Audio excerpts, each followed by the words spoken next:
সম্মানিত দর্শক, দিল্লিতে অবস্থানরত বাংলাদেশের সাবেক প্রধানমন্ত্রী শেখ হাসিনা তার জবান কোনো অবস্থাতেই বন্ধ করা যাচ্ছে না। ফুসফাস করে তিনি কথা বলেই চলেছেন, একের পর এক সাক্ষাৎকার দিয়েই যাচ্ছেন।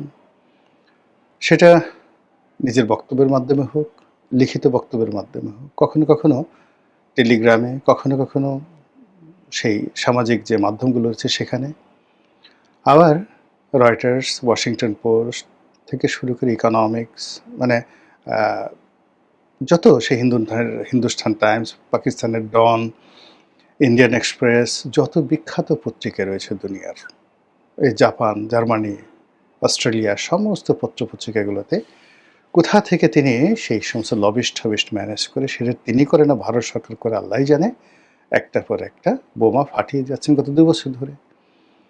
আওয়ামী লীগ বাংলাদেশে আমরা খুঁজে পাচ্ছি না। পথে ঘাটে কোথাও আমি আওয়ামী লীগকে দেখি না। মাঝে মধ্যে দু একজন সালাম দেয়, কানে কানে এসে বলে যে ভাই অমুক জায়গার অমুক ছাত্রলীগ বা আওয়ামী লীগের অমুক কমিটিতে ছিলাম, কিন্তু ঠিক ওইভাবে জনারণ্যে বুক ফুলিয়ে সিনা উঁচিয়ে বাংলাদেশে কোথাও কোনো ওইভাবে বাস্তব আওয়ামী লীগ দেখা যাচ্ছে না। কিন্তু শেখ হাসিনার যে টোন, তার বক্তব্য, তার কৌশল, হোয়াট এভার মেবি, তার সেটা জারি জুরি বাহাদুরি, এটা কেবলমাত্র তার জবান, যেটাকে আমরা বাংলায় বলতে পারি সুপা, সরস্বী করে সুপা একারে পা, সুপা। এই সুপার জোরে বাংলাদেশের যে আমরা ৫৫,৫৯৮ বর্গ মাইল এলাকার মাটি, বাতাস, বাতাস যেটাকে বলা ইথার, তারপরে এখানে যত নদ নদী সমুদ্র পাহাড় আছে, সব জায়গাতেই শেখ হাসিনার সেই জবান মোবারক থেকে, সুপা মোবারক থেকে যা বেরোচ্ছে, ওইগুলো নিয়ে টিয়া পাখি গান রচনা করছে, ময়না পাখি নাচতেছে, ওইগুলো নিয়ে বাঘ হুঙ্কার দিচ্ছে, বাঘিনীর সাথে প্রেম করছে, ওইগুলো নিয়ে বানর তার বাদরামে শুরু করেছে শেখ হাসিনার বক্তব্য নিয়ে। তার বক্তব্য নিয়ে পাখি গানের সাথে সাথে নদীর ঢেউ ওইভাবে তৈরি হচ্ছে। পদ্মার নদী ভাঙন শুরু হয় তার বক্তব্য দিয়ে, আবার কোনো কোনো জায়গাতে নদীতে চর পড়ে যায়। তার ভাষণের দাপটে পদ্মাতে ইলিশ বিলীন হয়ে সব ভারতে চলে যাচ্ছে। এখন ইলিশ পাওয়া যাচ্ছে না, ৩,০০০, ৩,৫০০ টাকা করে কেজি ইলিশের দাম। কোথায় গেল সেই কেজি? সব দোষ শেখ হাসিনার এই বক্তব্য দেওয়ার ফলে। এবং এই যে শেখ হাসিনার চোপা তার বক্তব্য, এটি আমাদের যারা শাসক দল, তাদেরকে এতটা বিরক্ত করছে যে তারা কেউ আসলে ঘুমাতে পারছেন না। সবার ঘুম হারাম হয়ে গেছে, সবার মেজাজ গরম হয়ে গেছে, সকলের শরীরে অ্যালার্জি উঠে গেছে। এবং ডক্টর মোহাম্মদ ইউনূস বিশ্বাস করেন, যদি শেখ হাসিনার জবানটা বন্ধ করতে পারতেন, তাকে আপনি গুলি মেরেও ক্ষমতা থেকে ছড়াতে পারতেন না। সে যে নির্বাচন দিয়ে চলে গেল, তারেক রহমান সাহেবের কাছে ক্ষমতা দিয়ে চলে গেল, 99% যে বাহাদুরি বা এর 99% যে ক্রেডিট, এটি মূলত শেখ হাসিনার জবান, শেখ হাসিনার চোপা, তার বক্তব্য, তার ট্রল। সে যেভাবে ওখানে প্রতিটা মুহূর্তে সেই ডক্টর মোহাম্মদ ইউনূসকে ভয় দেখাচ্ছিল, যেভাবে আতঙ্ক ছড়াচ্ছিল, যেভাবে টুস করে ঢুকে পড়ার কথা বলছিল, ওই অবস্থা আসলে শুনে কোনো জনই মানুষ আসলে যমুনাতে ঘুমানো যায় না। এখন অ্যাটলিস্ট ডক্টর মোহাম্মদ ইউনূস ঘুমাতে পারছেন, দেখেন তার চেহারাও ভালো হয়ে গেছে। কিন্তু যতদিন তিনি প্রধানমন্ত্রী ছিলেন বা প্রধান উপদেষ্টা ছিলেন, তার চেহারা কিন্তু নষ্ট হয়ে গিয়েছিল। এবং তিনি অনেকটা অসহায় হয়ে বারবার নরেন্দ্র মোদীকে পার্সোনালি রিকোয়েস্ট করেছেন, আচ্ছা ওনার সুপারটা একটু বন্ধ করা যায় না, তার মুখটা একটু বন্ধ করা যায় না। এই ভারত সেটা করে নাই। ভারত তো মানে কি বলবো, আমরা যেটাকে বলি ফাজিল, দুষ্ট, আমরা যেটাকে বলি, যাকে বলা হয় হয়তো দুষ্ট আর ফাজিল, এটাই ভালো। তো যখনই দেখলো যে বাংলাদেশের লোকজন শেখ হাসিনার মানে বক্তব্যে তারা অস্থির অনুভব করছে, এবং তাদের মানে ভারত সীমান্তে কামান জড়ো করেছে, খবর আসলো। তারপর সীমান্তে তারা হাজার হাজার সৈন্য সমাবেশ করেছে, এই খবরও তো আমরা বাংলাদেশে শুনেছি। অজিত দোভাল তাদের নিরাপত্তা উপদেষ্টা ঘন ঘন কলকাতা আসছে, তারপর তারা যে কোনো সময় এয়ার স্ট্রাইক করবে, সার্জিক্যাল অপারেশন চলবে। ভারতের সেই ময়ূখ রঞ্জন সাংবাদিক লাফিয়ে লাফিয়ে যত কথা বললো, আমরা বাঙালি ঘোড়ার ডিম কিচ্ছু ভয় পাই নাই, কিন্তু আমরা ভয় পেয়েছি শেখ হাসিনার কথাবার্তা। এবং সেই কথাবার্তার কারণে কি হলো, ডক্টর মোহাম্মদ ইউনূসের মতো একজন বিশ্ববরেণ্য মানুষ, এত সফল মানুষ, প্রতিদিন এই শেখ হাসিনার বক্তব্য সামহাও তিনি শুনতেন, ফলে তার হজম ভালো হতো না, বদ হজম হয়ে যেত। 88 বছর বয়স, এ বসে এমনি ওই যে আব্দুল করিমের যে বিখ্যাত গান, আগের মতো খেতে পাই না, খাবার খাইলে হজম হয় না, আগের মতো খাওয়া যায় না, খাবার খাইলে হজম হয় না, আগের বাহাদুরি গেল কই।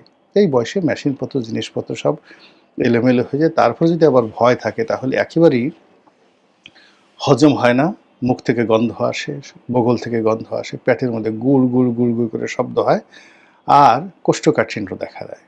আর কোষ্ঠকাঠিন্য যখন দেখা দেয় তখন ওই যে পেটের মধ্যে যে গুড়গুড়ানি, সেগুলো যখন মানে ফার্ট হয়ে পাদ হয়ে বের হয়, ও মাই গড, কোনো মানুষ সেখানে টিকতে পারে না।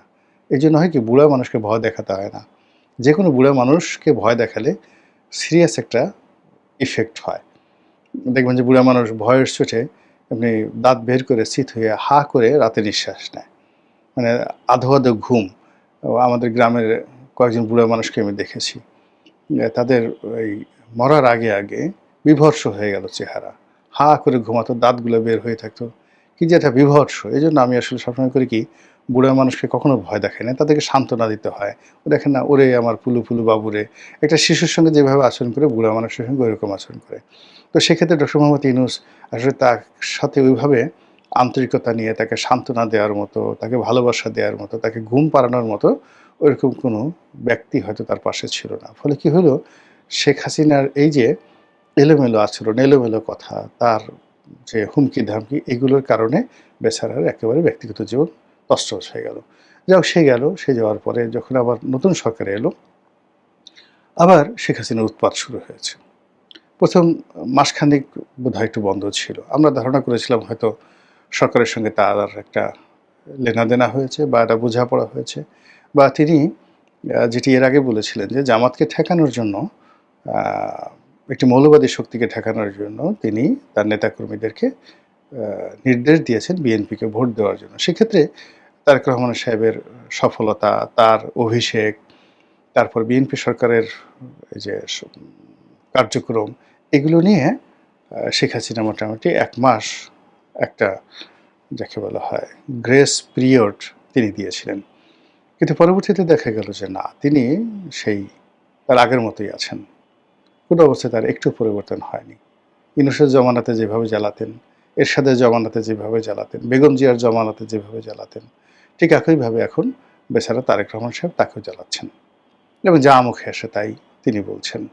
এবং ইউনিক সব ঘটনা, যেগুলো মানুষ কল্পনা করতে পারে। সে লন্ডন থেকে বিভিন্ন লোকজনকে ডেকে আনছে, আনার পর তাদেরকে আবার নিজের হাতে খাওয়াচ্ছে, তারা গিয়ে আবার কান্নাকাটি করে এই শেখ হাসিনার তাকে কি খাওয়ালো, তাকে দেখলে কার মতো মনে হলো, ইত্যাদি ইত্যাদি বলে তারা কান্নাকাটি করছে, আর সমস্ত সোশ্যাল মিডিয়া সেগুলো নিয়ে নাচানাচি করছে।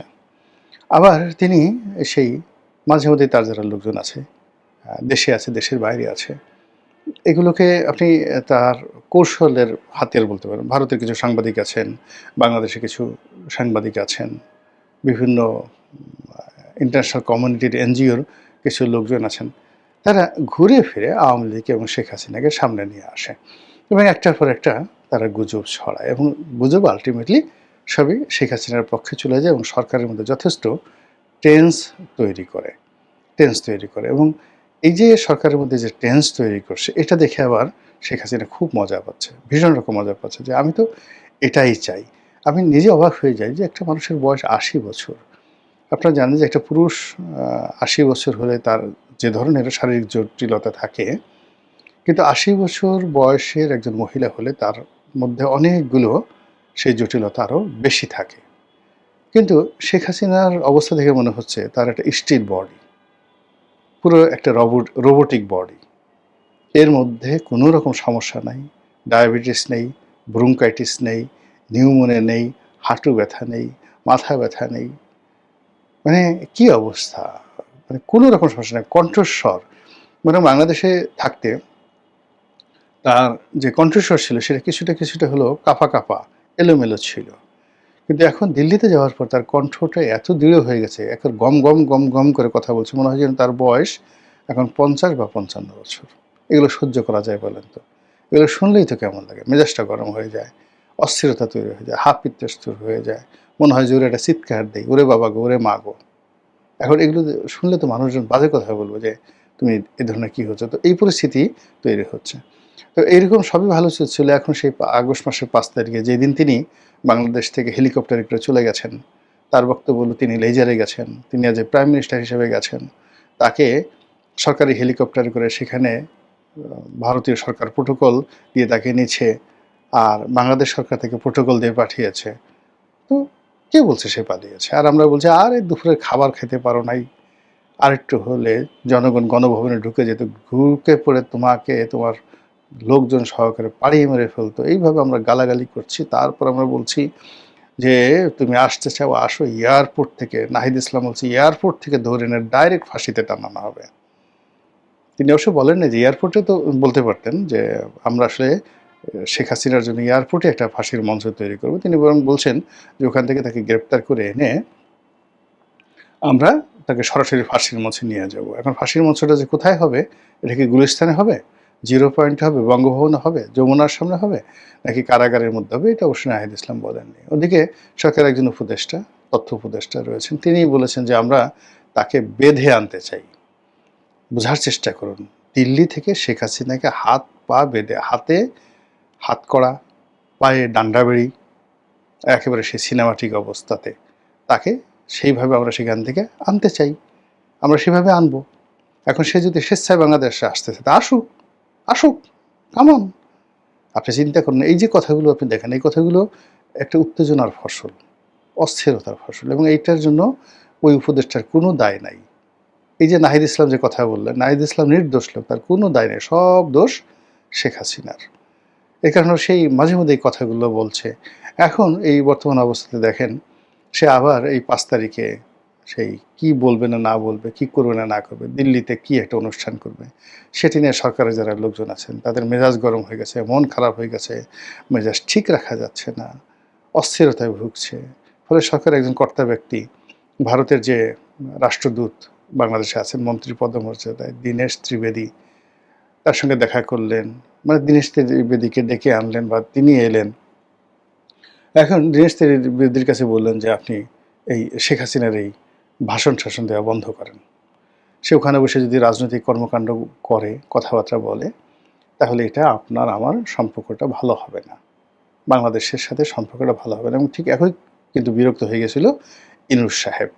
এখন ভারত তো এই যে বলে যে হ্যাঁ হ্যাঁ, মনে মনে উপরে বলে হ্যাঁ দাদা আপনি যেটা বলেছেন ঠিকই, আমরা কোনো কাজ করতে তাকে দেবো না, দেবো না, দেবো না, তখন ওরা বলে দেবো না, তাকে আটকে রাখবো এবং খাবার দাবারও কমায় দেবো, এবং আপনাদের ইচ্ছা অনুযায়ী সব কিছু হবে, চিন্তা করবেন না।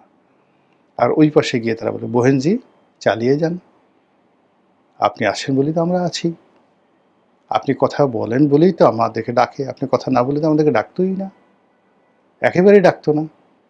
আমরা এই যে এখনও যে কিছুটা প্রাসঙ্গিক আছি, আপনি আমাদের কাছে আছেন, আপনি যদি জেলখানাতে থাকতেন তাহলে বাংলাদেশে যারা লোকজনরা আছে তারা ভারত নামক যে একটা রাষ্ট্র আছে, দিল্লির নামক যে একটা রাজধানী আছে, নরেন্দ্র মোদী নামক যে একজন প্রধানমন্ত্রী আছে, এটা বাংলাদেশের মানুষ ভুলেই যেত। আমরা যে এখন কথায় কথায় ভারতকে স্মরণ করছি, ভারতকে গুরুত্বপূর্ণ মনে করছি due to Sheikh Hasina, because Sheikh Hasina is there, ওরা সেখানে আছে।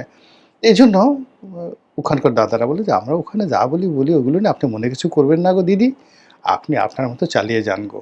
তার প্রেক্ষিতে কি হচ্ছে, উঠতে বসতে আমরা এই শেখ হাসিনার জবান দ্বারা নির্যাতিত হচ্ছি, নিপীড়িত হচ্ছি। কখন যে কার অবস্থা কি হয়, কখন যে তার এই বক্তব্য শুনে আমরা হার্ট অ্যাটাকে পড়ি, আল্লাহই জানে।